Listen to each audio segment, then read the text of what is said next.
All right, let's watch a video about anime I never watched in my life. Let's do Picture it. this and try your hardest to imagine this without using me as the example.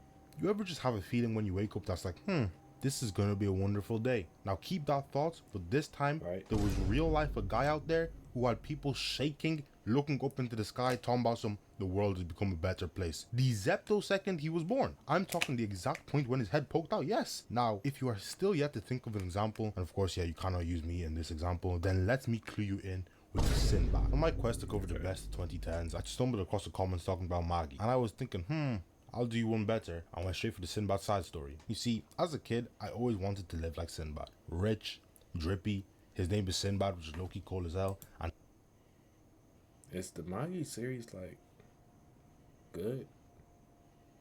Like I always seen it, but I just never like actually like clicked on it to watch it. Is it good? Is it worth the watch? these I niggas don't know. even call him I might- first I class might dabble. singularity. Are we serious? I'd much prefer if you all find out why I like him so much, so cut the small talk, let's go. So the very first thing we see in the show is childbirth, and just peep how the niggas are reacting. Like, shooting stars? Are we dead ass? He hasn't even had his first cry yet. And check how his hand is claiming the sun. This has got to be some sort of symbolism. Where the anime TikTok elitists when you need them. This is Sinbad's dad, who's some sort of, war hero. But nowadays, he's on his Thor shit. The I have no enemies, saying he doesn't believe in war. Now, he just bides his time fishing in the sea. And Sinbad had snuck on his boat. The Kinda storm like ends up Thor catching the Sinbad. both of them, and this literal embryo is instructing his grown-ass man father on which direction to go to escape the storm. And this nigga has no objections. This is how I know I'm not ready to be a dad. My kid could be Einstein, but there's no way I'm letting him one-up me. That's black man pride. After the little mission, Sinbad's dad is getting boomed on by the civilians because he's not participating in the war, and these guys are talking about how he's a failure of a hero. Someone correct me if I'm wrong, but doesn't this nigga literally have one leg? Like, do they think he's Thanos? Anyway, Sinbad's pops just takes it because, it's like, some more Thor's BS. They find this traveling merchant. You telling me they beating up on a crippled person because the nigga don't want to join the war? You know how tough you gotta be, like at fighting for somebody to want you to join, even though you crippled. Who the fuck they think that nigga is? Blackbeard. And decide to take him in, and Sinbad is curious because he has yellow hair, and Sinbad's never seen people of different lands before. Later, Sinbad's chopping it up with bro while hearing his stories at bedtime. Turns out bro's an enemy soldier, and he packs up these two soldiers who are looking for him. Then he takes Sinbad hostage. Sinbad's mom is asking anybody to help, but all the NPC's chains are fake, and they're just standing there like bread. Sinbad's pops pulls up, and now it looks like he's about to save the day, but he just gets on his knees and begs over to release Sinbad. Hey, bitch ass nigga, get up off them knees. I bet. Anyway, Oh my. Sinbad's dad murks soldier guy, and the stupid residents of the town say that he needs to be punished for housing a spy, so they're going to force him to fight in the war. Anyway, Sinbad is trying to stand 10 toes, but the villagers are just like, beat him up, he's just a kid. But Papa Sinbad is not standing for that shit, and takes his clothes off, flexing his VVS diamond chain. In other words, his battle scars, showing the people of this village that this war shit is... So that nigga is really like Blackbeard.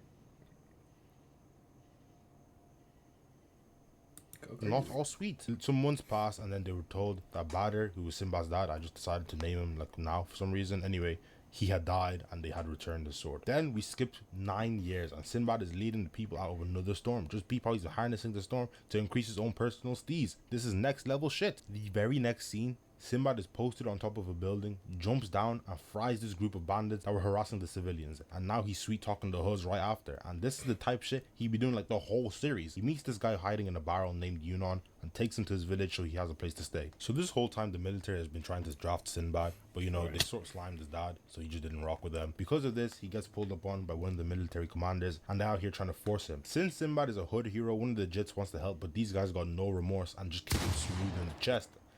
And we talk about MTG time and time again over here, and we see Sinbad's in the real effect because he decides to take on the dungeon to escape being drafted, despite the fact that 10,000 people have already died there. The day comes and Sinbad pulls up before declaring he's going to capture the dungeon and change the world. And spoiler alert, this ain't no empty talk, he really did that shit. He takes his father's sword and gets ready to clear it. So they get in the dungeon, and the very first thing we hear is wails of death and despair.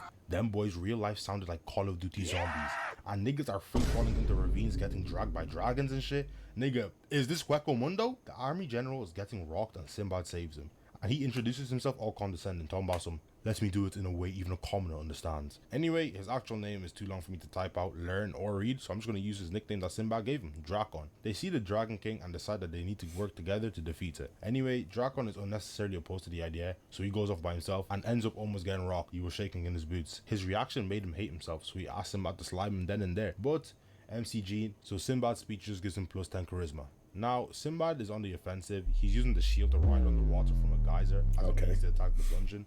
Funnily enough, I'm not going to act shocked. I've seen stranger shit through the years. He backflips off it and stabs the dragon in its head, turning it into pixie dust. Then he gets the key that allows them to go to the next stage of the dungeon. They manage to go through the rest of the dungeon and reach a room that houses a djinn. Sinbad touches it and the genie comes to life. The genie gets straight to questioning too. Alright, so which one of you foot niggas called on me? Me?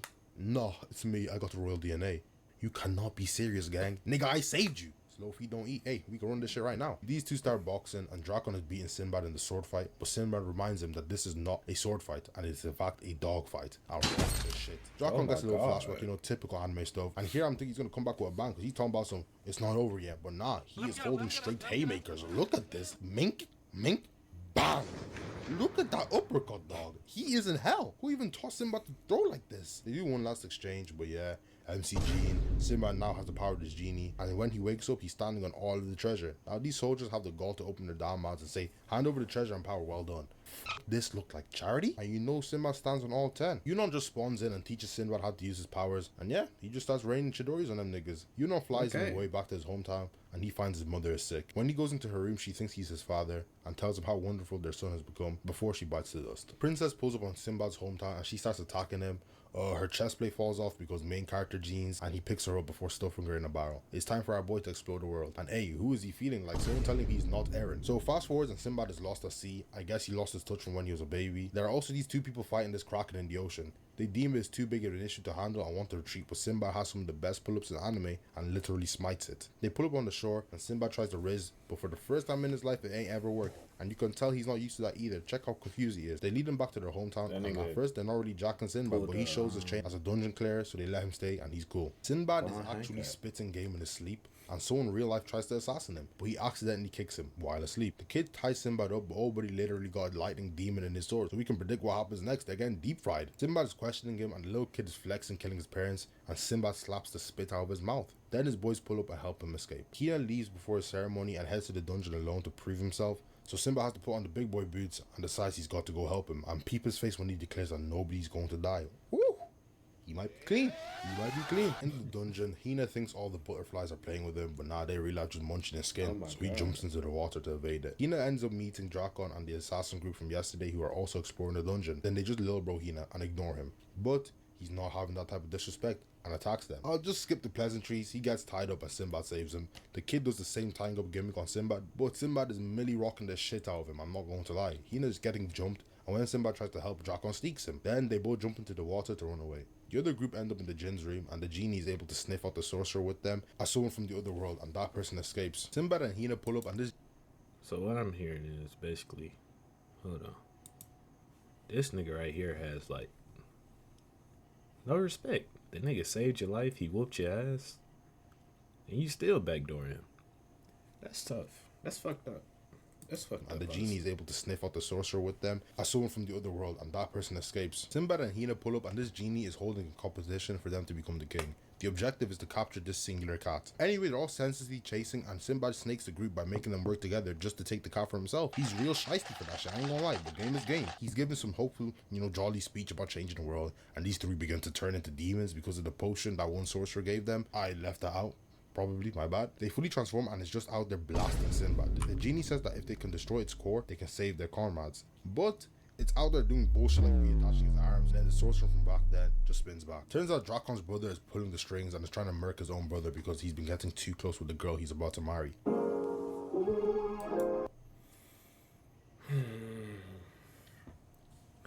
It's always about a bitch. Always remember that. It's always about a bitch. Always. The demon is crushing Hina, but he has to show out and freeze himself before charging up an attack while Sinbad stalls the demon. Anyway, they all start working together and the demon gets smoked. Yay. But it is not over yet. The kid assassin is resurrecting the demon once more. Sinbad is trying to take the core out of his body, and it transports him to inside the assassin's memory, where they see nothing but a crying little boy. His current self is telling the old version of himself that his life is really grimy and he can't handle this world. This is just like Ken and Heisei on Folk. Sinbad approaches him and consoles him, but Sinbad literally got the power to inspire people and make them follow him, so yeah, he succeeds and is able to draw out some of Baal, his genie's powers. Oh yeah, the assassin's name is revealed to be Jafar. So the genie asks who will be the master one more time, and all these guys get straight to glazing and accept him as their leader. This shit ain't even fair, dog. They leave the dungeon and all these guys get straight to glazing. He finally fell in line. It shouldn't have took you three opportunities to fall in line. Damn. I hate niggas. Yeah, tell you Sinbad. I literally never watched accept him as their leader. This shit ain't even fair, dog. They leave the dungeon and Hina is given his true name, Hina Hono, before becoming a full-fledged warrior. Then he gets to marry his fine shit Ruru, and they join Sinbad's crew. They arrive at one of the biggest empires of merchants trying to sell their goods, and Sinbad is pulling out all the stops to sell his goods. He ain't even have to do anything either. The ref has lost control of this match. Hold on. The ref is trying to make a last stand? Wait, it's working? The soldiers come out and tell everyone to go home and that they don't have permits to sell things on the street. Yes! The ref has finally took the reins. Then this one guy comes in and he's part of the union and he's able to buy from them and takes their entire stock. The rest of the gang go back to Imchak, which is like Hina Hono's hometown, to get new stock, and Sinbad stays, in which he ends up having dinner with the guy who bought. Alright, Tay. What you said, you gonna get that PC? Nah, you got bills and shit. Never mind. Their stock. I've said stock a lot of times.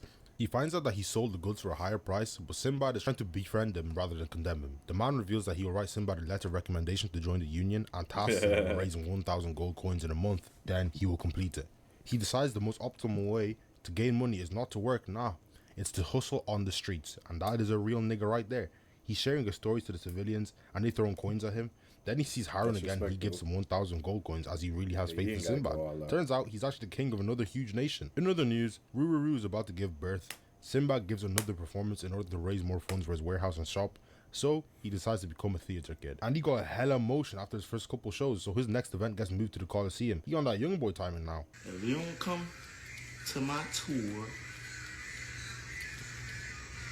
don't bump me no more. The gang returns from their trip and... Alright, I got a question though. So like, I know it's a whole bunch of Maggies, right? Do they all tie into each other, or is it just, like, how does it work? I don't really get it. But I know it's a whole bunch of versions of Maggie.